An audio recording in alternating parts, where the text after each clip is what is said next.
Magandang araw mga kaibigan. Bigyan natin ng reaction, opinion itong pinaka-latest post ni Atty. Rowena Guanzon. Birada niya ito kay Ombudsman Boying Rimulya. Sabi niya, "What is the crime when you say BBM resign?" Question mark. Nakakaya namang sa UP College of Law nag-graduate. Pareha silang nag-graduate sa UP College of Law. Eh, nakakaya ka, Boying. Mabuti sana kung hindi ka UP alumni. Pwede yan. Kaya lang, parehas tayo ng pinanggalingan. Nag-graduate tayo, UP College of Law. Anong krimen o anong nilabag na batas ang isang tao na sisigaw ng BBM resign? Kasi may pahayag si Ombudsman Rimulya. Ito kinote ni Atty. Guanzon. Sabi ni Boying, ang mga ganitong salita, Marcos resign, has no place in a civil society. May hangganan ang freedom of speech. Mga ganitong salita, pwede kitang ipakulong. So, ano yun? Totohanan o pananakot?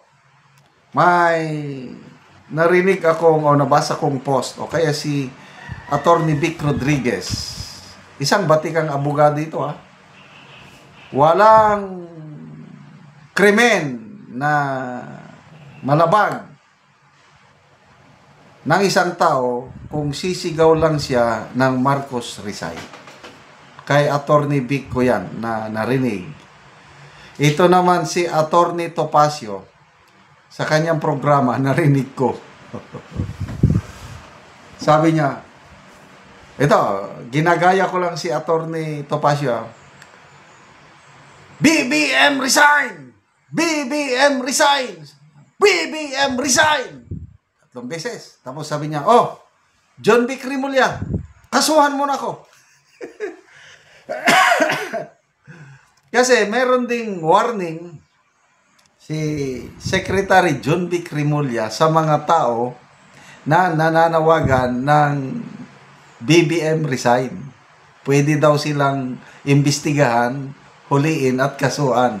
So, tingnan nyo, magkapatid dito to me, okay na lang si Secretary John Vic Rimulya dahil hindi naman siya abogado.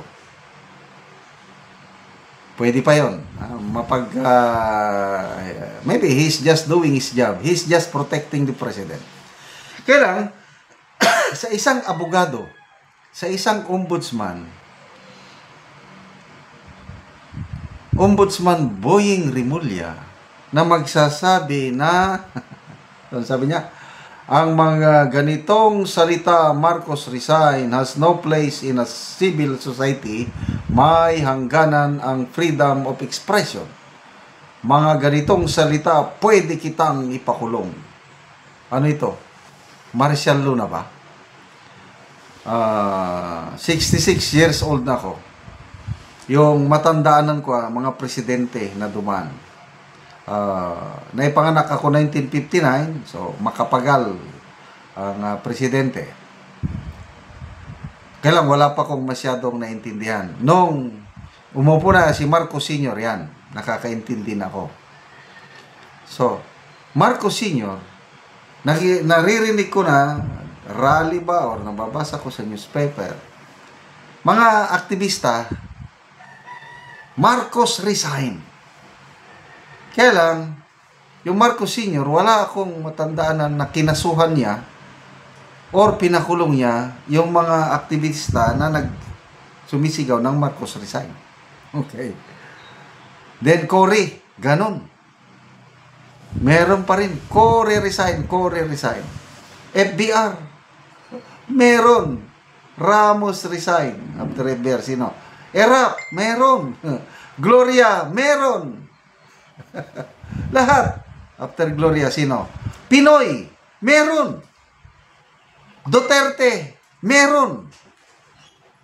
May mga tao, ito ngang makakaliwa, palaging sumisigaw yan. Basta mag-sona or ano, so sunugin yung APJ, tapos may mga banner o tarpaulin, placard, whatsoever. Resign. Mga presidente pinagre-resign. Wala namang nakasuhan or nakulong. Bakit ngayon, itong Marcos Jr. administration, ngayon na nagsisimula yung pananakot na ang mga taong sisigaw ng Marcos resign, pwede kitang ipakulong. Sabi ng isang abogado, isang ombudsman. Ay, nako. So, tingnan natin. Balik tayo kay Attorney Topacio. Sinadya niya talaga sa kanyang programa. 3 beses. BBM resign, BBM resign, BBM. John B. Cremulya, kasuhan mo na ako. Imbestigahan mo na ako. Kinasuhan na ba? Inimbestigahan? Wala naman. Anyway, ito kasi, natatakot sila sa trillion peso march. Na may sisigaw na yan na resign.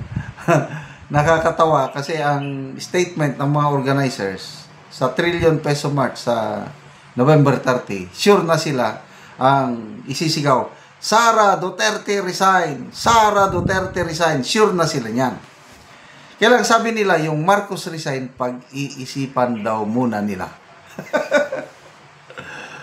So, huwag kayong magtaka, sa November 30, bukas na yan, ano? Baka Sara Duterte resign lang. Walang Marcos resign.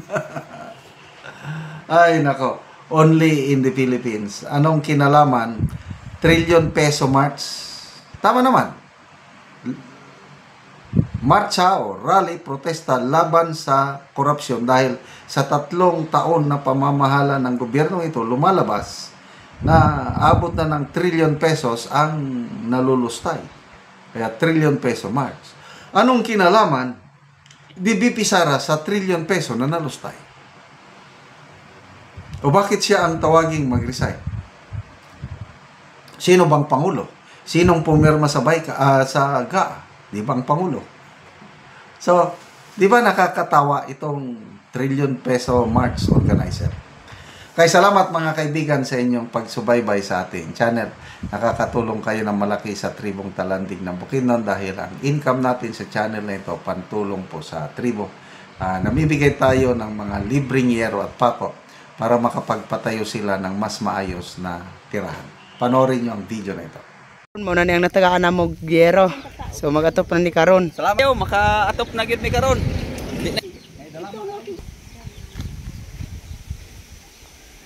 O karon mo na ni ang karaan nga balay sa natagaan na mo gyero. So mo na ni ang iyang atop nga kawayan lang. So karon nagpatindog siya og bag-ong iyang balay. O maupod ni dayon ang iyang gitukod nga bag-ong balay. Sumuni ang atupan karon sa hiro nga natag sa iyaha.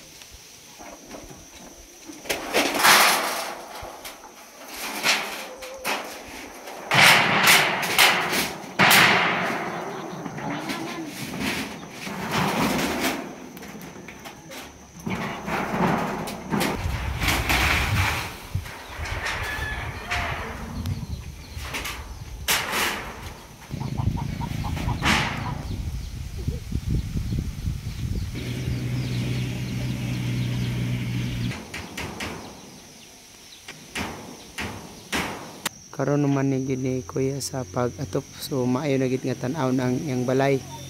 Salamat sa Ginoo kay naa siya gigamit nga tawo nga mo'y maghatag og sin og salamat pod sa nag-sponsor og sin kay matarong na gyud among abuhan ani kay ang among atop sa abuhan kawan ra gyud kawayan gaulan na naman. Salamat gyud kaayo sa naghatag og sin. Pila na day ka tuig ang imong abuhan nga kawayan lang? Murag 5 na ka tuig. O 5 ga ilis-ilisan ra ba kay di ta pag-afford og sin. Oo. Karon kay naa may naghatag og sin. Salamat kaayo. Oo, salamat kayo ya. Makita nato nga naanag yun ang sin. Oo. Salamat kayo ya.